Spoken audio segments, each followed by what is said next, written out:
Welcome to Manufacturing Talks with Jim Vinoski. Industry has a million cool stories, and Jim talks to the movers and shakers who are making them happen. Let's dive in.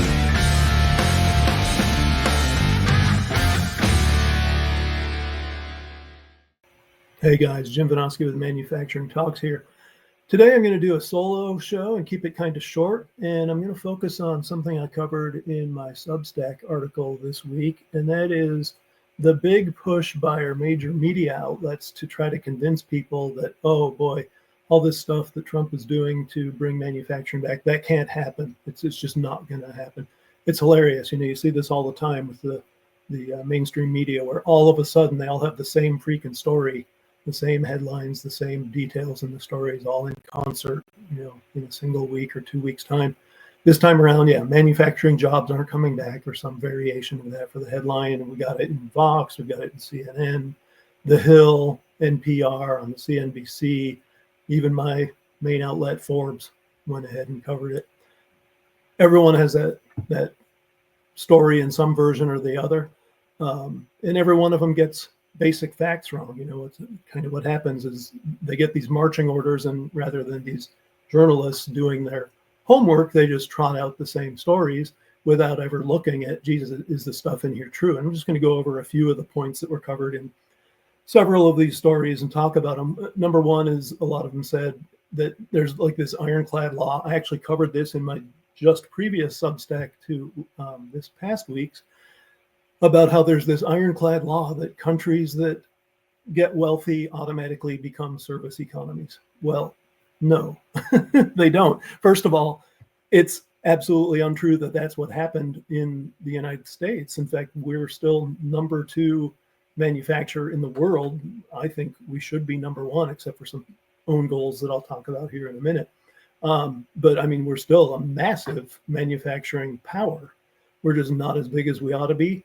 Our service economy has grown, even as our manufacturing economy hasn't kept pace with GDP, and that's somewhat understandable. As you get rich, you have more services that you take advantage of, and that becomes a bigger part of your economy. It doesn't mean you become a service economy. That's just nonsense, and it's just it's a red herring to say, this decline of manufacturing that we are seeing in several regards is natural, and it's not.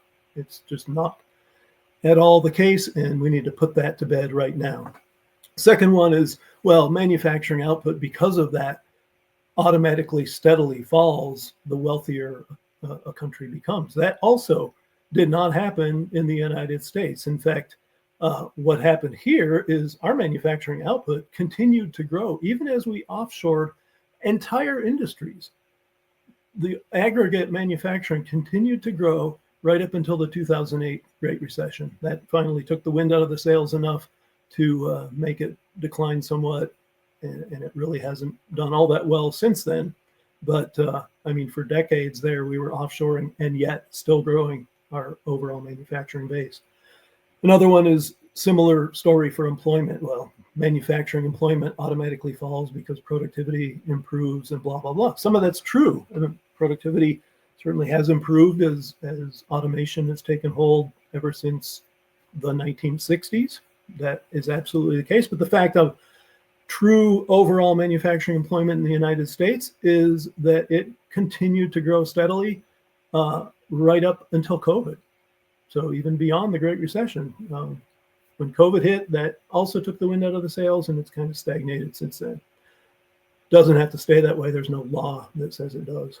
And then the last one is that productivity thing automatically guarantees that that manufacturing hiring doesn't keep pace, that the numbers fall, and that productivity increase totally explains the drop-off in employment. Well, no, it doesn't. And the way we know that for a fact is there are whole swaths of industry that we've offshored almost entirely. So textiles, apparel, we make now 3% of what we wear here in America. So the idea that productivity improvement explains that entire thing, no, nonsense. The big oops there is we invited China to be part of the WTO, even though they continue to cheat on trade rules and they continue to steal IP. We kept offshoring and offshoring, and there goes our whole textile industry, our whole apparel industry. Same thing with shipbuilding. America is now 0.1% of global shipbuilding. I mean, you think back to the World War II days when we were the place everyone came to for their ships. Not so much anymore. And then again, there are reasons for that are unfortunate, but it is not some ironclad law like the mainstream media outlets want to say. The last one is steel. Not quite as bad there. We've only dropped by about 50% from our high, but again, whole segments of the steel industry that we just don't even play in anymore. And there are a lot of reasons for that. But the thing that it seems like these stories, these media outlets don't touch at all, and you're supposed to be doing an analysis of what caused all this offshoring, yet you never mention regulations. And I will offer that regulations are the number one cause of offshoring. There are other things. I mean, we've done some stupid things from our financial measure standpoint. I covered that as well on my Substack. And yeah, again, it doesn't explain everything, but you look at the hyper regulation, and not just the United States, but all across the Western world, when it started, and then when these various declines began, you can see those things march in lockstep as we allowed radical environmentalists, radical labor advocates to just layer on more and more regulations. We now have 300,000 regulations that American manufacturers have to comply by. That's millions and millions of pages that they've got to know and comply with and adhere to, or they are fined and harassed and in some cases driven out of business. I'm not saying we don't have any regulations. But you look at our competitors and what they're dealing with, especially when it comes to energy. I mean, thank God the last election went the way it did, because if it hadn't, and I've said this publicly, we would be headed for deindustrialization like you see in Germany and the UK today because of crazy net zero lunacy. We don't have that going on, and the new administration has not only helped us there, they've also begun some deregulation. So along with changing the EPA rules around the net zero regulations, the particulate emissions regulations, power plant emissions, rolling those things back, giving us a little more potential for energy security going forward, and leeway for manufacturers to actually operate the way they have to. Now, Trump just in the last week or two has also come through with the directive that departments simply eliminate the regulations that have been rendered moot by recent Supreme Court decisions. And, there's some legal debate about how well that's going to work over the long haul, but,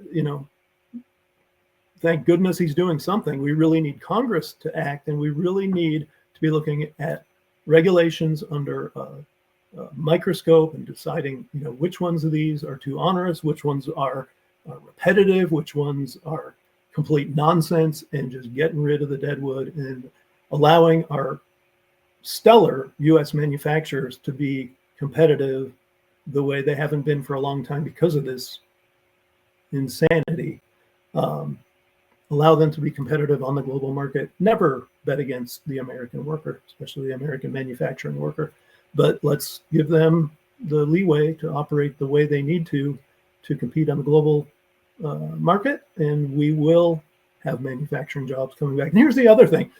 Manufacturing jobs were already coming back. I had Harry Moser with the reshoring initiative on last year, and he brought us the numbers. I mean, his last annual report, 2023, showed 200,000 plus jobs that had been added because of reshoring. So that was already happening. COVID showed that our supply chains were not designed very well halfway around the world, and just in time works great until it doesn't work great. And then all of a sudden you're missing sales because you can't get your stuff. The smart people, maybe they didn't reshore everything. In fact, most of them didn't, but they reshored some of it. In fact, I was just talking to the guys from K-Bar last week, and they pulled pretty much everything they had in China out, and they're looking like geniuses now, as they should. They saw the warning shot over the bow and fixed things that got hurt by that COVID thing. Now you've got the trade wars going on, and they're sitting pretty. So, yeah, there's a lot we can do to help with continuing that reshoring. It's happening. It can continue to happen if we make smart policy decisions. Trouble is, we haven't made a lot of smart policy decisions going all the way back to the 1970s. That's got to change. I hope it does, and I hope you'll add your voice to lobbying for that kind of sensibility. That's all I got for you. I'm going to throw up some charts along the way here. Take a look at those. I'll add some links to my Substacks that I mentioned. And man, put your comments, questions in the comment section below. I will respond to those. Sign up for my Substack, sign up for my newsletter. I'm going to have more of this kind of stuff coming. And yeah, I'll see you soon and be talking more about this kind of stuff that makes all the difference for American manufacturing. That's it for me, Jim Vinoski with Manufacturing Talk, signing off. Thank you. So long.